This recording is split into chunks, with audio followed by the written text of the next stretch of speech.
નમસ્કાર વિદ્યાર્થી મિત્રો, આજે આપણે સેટ એટલે કે કોમન એન્ટ્રન્સ ટેસ્ટ એના આઈએમપી પ્રશ્નોનો પર્યાવરણ વિષયનો ભાગ નંબર 3 જોઈ રહ્યા છીએ.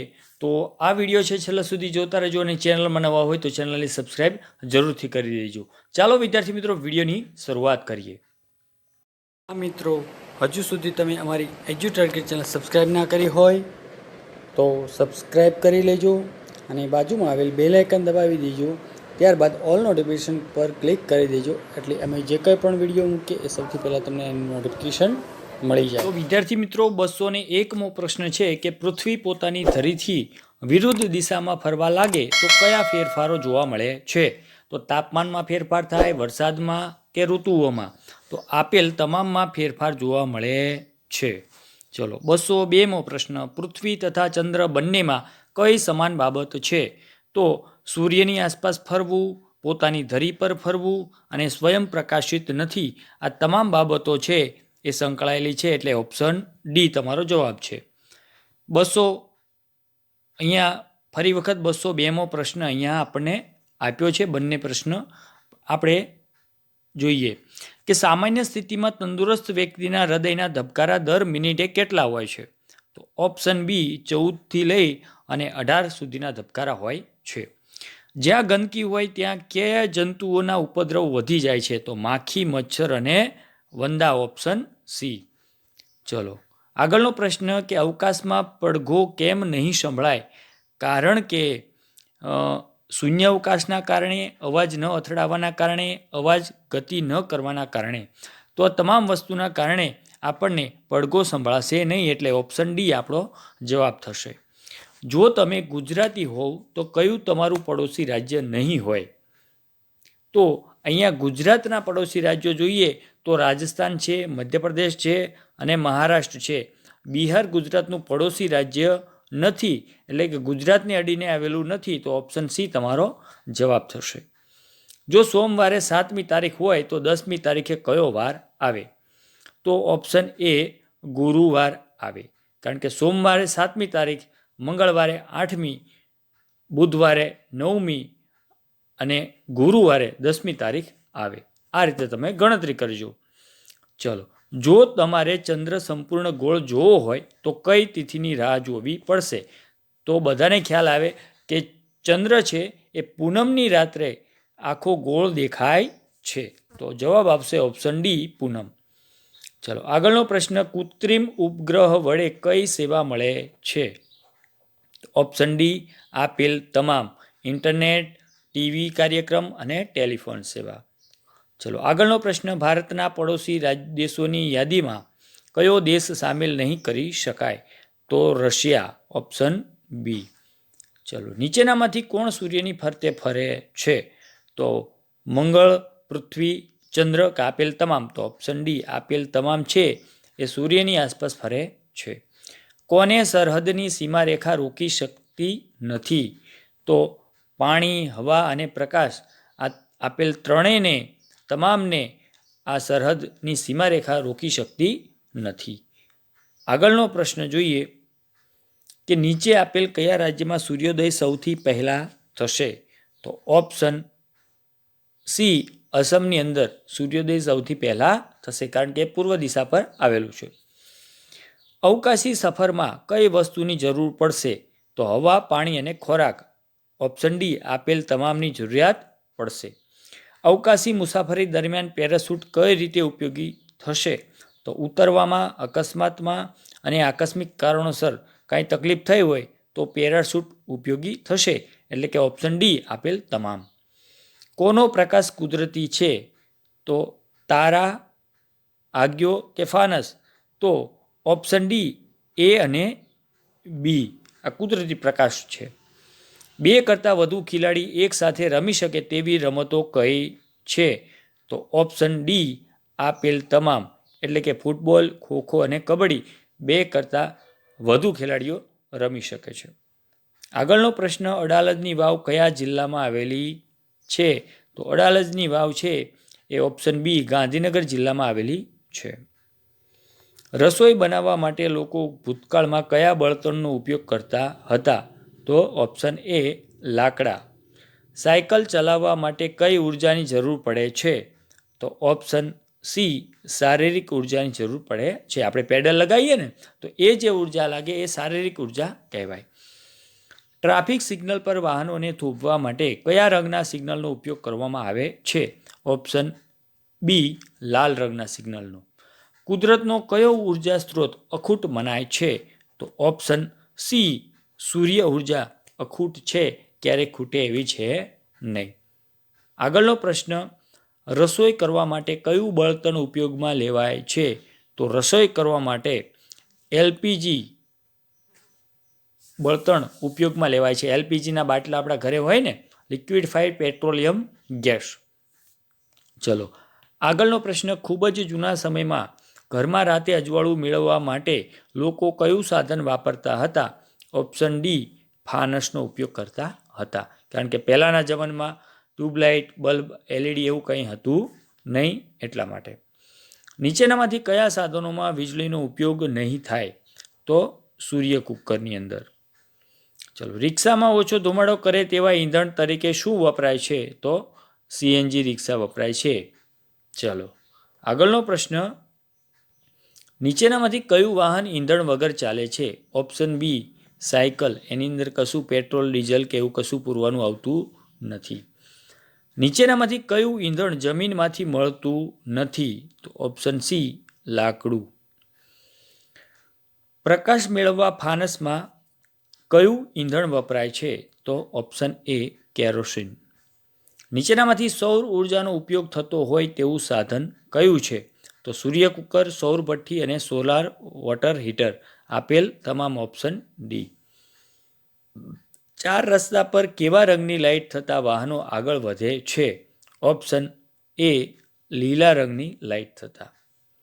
આગળનો પ્રશ્ન જોઈએ કે વાહનોમાંથી નીકળતા ધુમાડાથી આપણને શેનો રોગ થશે? તો ઓપ્શન સી ફેફસાનો રોગ થાય ધુમાડાથી. પેટ્રોલ, ડીઝલ, ફૂડ ઓઇલ વગેરે નીચે પૈકી કયો શબ્દ વપરાય છે? તો આ બધાને શું કહેવાય? તો ઓપ્શન બી ખનિજ તેલ કહેવાય છે. ટ્રાફિક સિગ્નલમાં કેટલા રંગની લાઇટો હોય છે? તો ઓપ્શન સી 3 રંગની લાઇટ હોય છે. એક લાલ, એક લીલી અને પીળી. ચલો, કયું ઈંધણ તરીકે વાયુ ઈંધણ તરીકે કયું બળતણ છે? તો સીએનજી. ચલો આગળનો પ્રશ્ન જોઈએ કે નીચેનામાંથી કઈ કુદરતી આપત્તિ છે? તો ઓપ્શન સી ધરતીકંપ.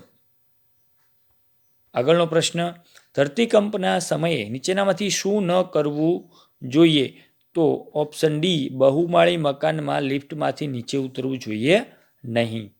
ધરતીકંપ આવે ત્યારે શું કરવું જોઈએ? તો ઓપ્શન બી ઝડપથી ઘરની બહાર નીકળી જવું જોઈએ. આગળનો પ્રશ્ન, નીચેના પૈકી કઈ ઘટનાનું અનુમાન કરી શકાય તેમ નથી? તો ઓપ્શન એ ધરતીકંપનું અનુમાન કરી શકાય એવું નથી. આપણે ના કહી શકીએ કે કલાક પછી ધરતીકંપ આવશે કે 2 કલાક પછી આવશે, કાલે આવશે, એવું ના કહી શકાય. એટલે કે એનું અનુમાન ના કરી શકાય.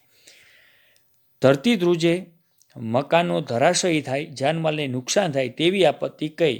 તો ઓપ્શન સી ધરતીકંપ. નીચેનામાંથી કઈ કુદરતી આપત્તિ નથી? તો ઓપ્શન એ અકસ્માત.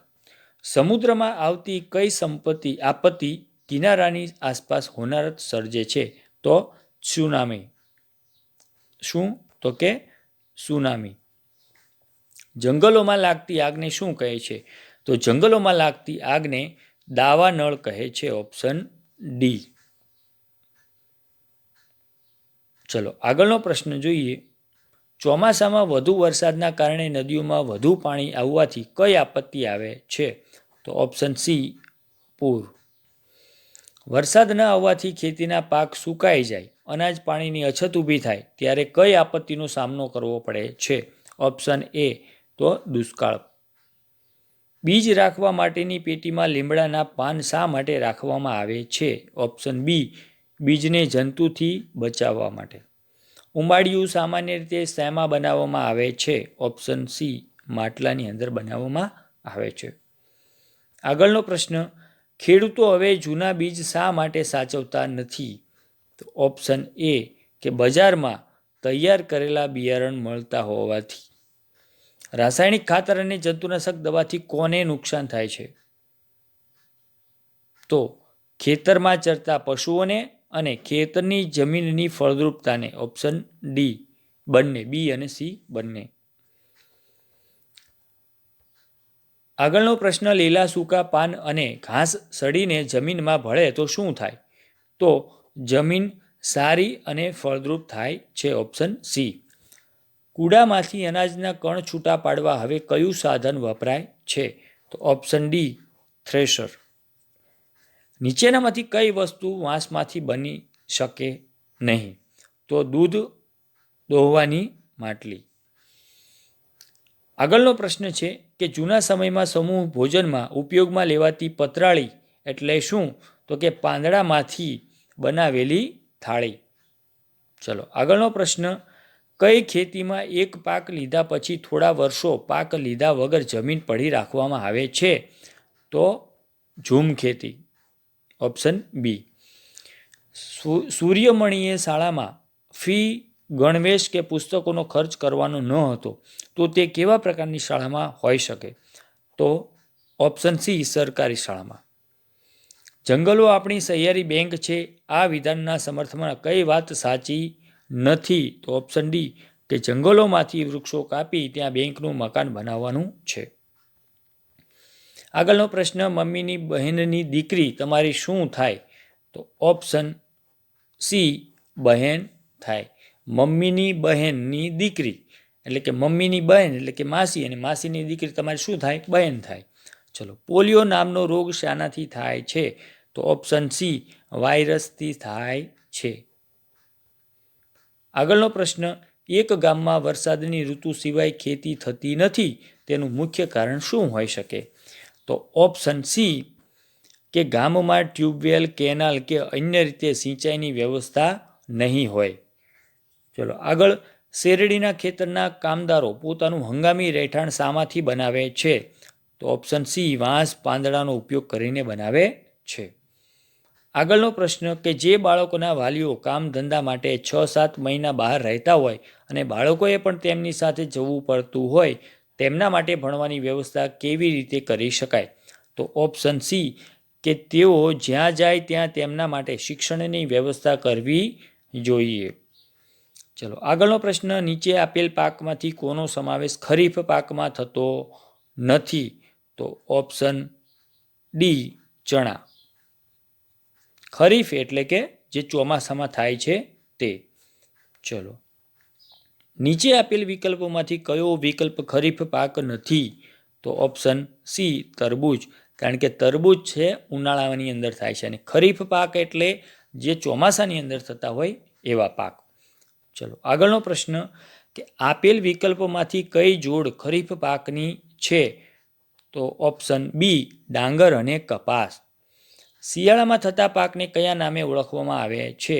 તો શિયાળામાં થતા પાકને રવિ પાક તરીકે ઓળખવામાં આવે છે.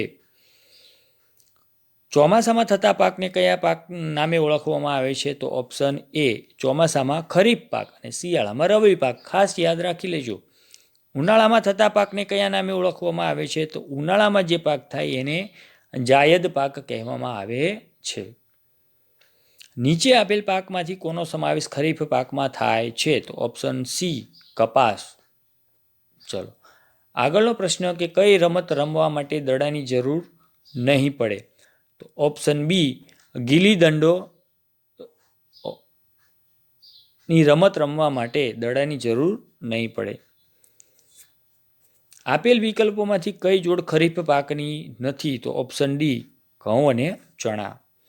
આપેલ વિકલ્પોમાંથી કઈ જોડ જાયદ પાકની નથી? તો ઓપ્શન સી જવ અને સરસવ. નીચેનામાંથી કયો જાયદ પાક છે? તો ઓપ્શન બી તરબૂચ. જાયદ એટલે ઉનાળામાં જે થાય તે. આગળનો પ્રશ્ન, દીપક ઘરેથી ખેતરે જતો હતો, તેની બહેને તેને સ્વેટર અને ટોપી પહેરાવવાનું યાદ કરાવ્યું, તો દીપકના ખેતરમાં કયો પાક લેવામાં આવ્યો હશે? તો ખબર પડી જવી જોઈએ કે સ્વેટર અને ટોપી ક્યારે પહેરીએ? શિયાળામાં. તો શિયાળામાં કયો પાક થાય? તો ઓપ્શન એ ઘઉં. ચલો આગળનો પ્રશ્ન, કે લૂથી બચવા જતીન સવારે વહેલો ખેતરે જવા નીકળી જતો, તે દિવસમાં ખેતરમાં કયો પાક ઉગાડ્યો હશે? તો ઉનાળામાં કયો થાય? તો ઓપ્શન એ તરબૂચ. દ્વારકા ગુજરાતની કઈ દિશામાં આવેલું છે? તો ઓપ્શન બી પશ્ચિમ દિશામાં આવેલું છે. ગુજરાતની ઉત્તરમાં નીચેનામાંથી કયું સ્થળ આવેલું છે? તો ઓપ્શન એ અંબાજી. ગુજરાત રાજ્યની સ્થાપના કઈ તારીખે થઈ? તો 1 મે 1960. Option A.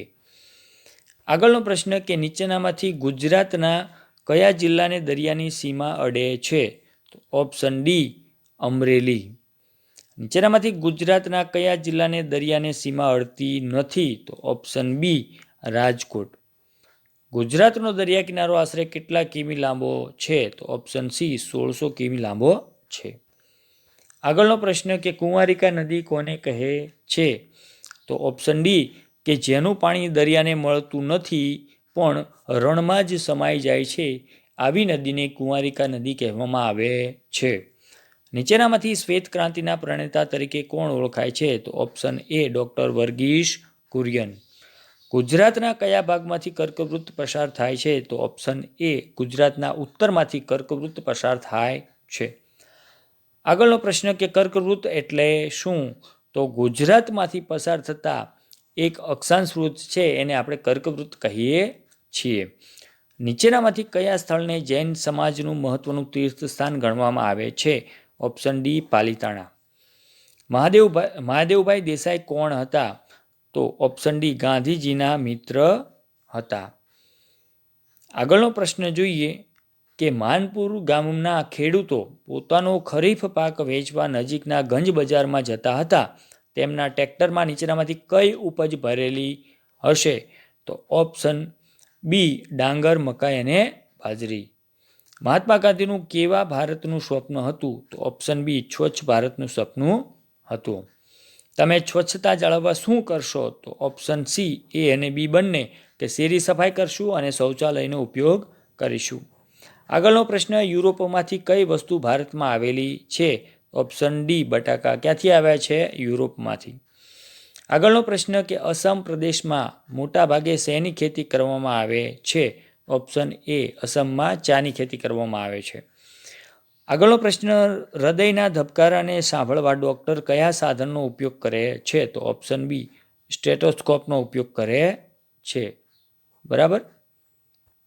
ચાલો હવે રમેશ તાર ધ્રુજાવી સંગીતનો સુરીલો અવાજ ઉત્પન્ન કરે છે તો તે સંગીતનું કયું સાધન હશે? તો ઓપ્શન બી ગિટાર. નીચેના પૈકી કયા રસ્તાઓ પર ટ્રેક્ટર ચાલી શકે છે? ઓપ્શન ડી તમામ રસ્તાઓ, એટલે કે કાચા, પાકા અને પથરાળ ટ્રેક્ટર ગમે ત્યાં ચાલી શકતું હોય છે. મોંથી ફૂંક મારીને આપણે સંગીતનું કયું સાધન વગાડી શકીએ છીએ? તો ઓપ્શન એ પાવો. મોંથી ફૂંક માર્યા વગર આપણે સંગીતનું કયું સાધન વગાડી શકીએ છીએ? તો ઓપ્શન ડી તબલા. તેમાં મોંથી ફૂંક મારવાની હોતી નથી. તંગ ચામડાના પડદાને ધ્રુજાવી સંગીતનું કયું સાધન વગાડી શકાય છે? તો ઓપ્શન સી ઢોલક. આગળનો પ્રશ્ન કે ધરતીકંપની તીવ્રતા શામાં મપાય છે? તો ઓપ્શન ડી રિક્ટર સ્કેલમાં એની તીવ્રતા માપવામાં આવે છે. નીચેનો વાહનો પૈકી કયું વાહન અન્યની સરખામણીમાં વધુ ઉર્જા બચત કરે છે? તો ઓપ્શન બી બસ. તમારા મતે નીચેનામાંથી કયું વાહન વધુ બળતણ વાપરતું હશે? ઓપ્શન ડી વિમાન. ચલો. જંગલમાં લાકડું કાપવાનું કાર્ય કરે તેને શું કહેવામાં આવે છે? તો ઓપ્શન ડી કઠિયારો. તો વિદ્યાર્થી મિત્રો, અહીંયા 300 પ્રશ્ન સુધી આપણે 3 ભાગમાં વિડીયો જોયા છે. તો જો તમને અમારો આ વિડીયો ગમ્યો હોય અને ચેનલમાં નવા હોય તો ચેનલને ઝડપથી સબસ્ક્રાઈબ કરી લેજો, જેથી કરીને આવા વિડીયો છે તમને ઝડપથી મળતા રહે. ચાલો નવા વિડીયો વિશે સાથે ફરી મળીશું. ત્યાં સુધી આવજો.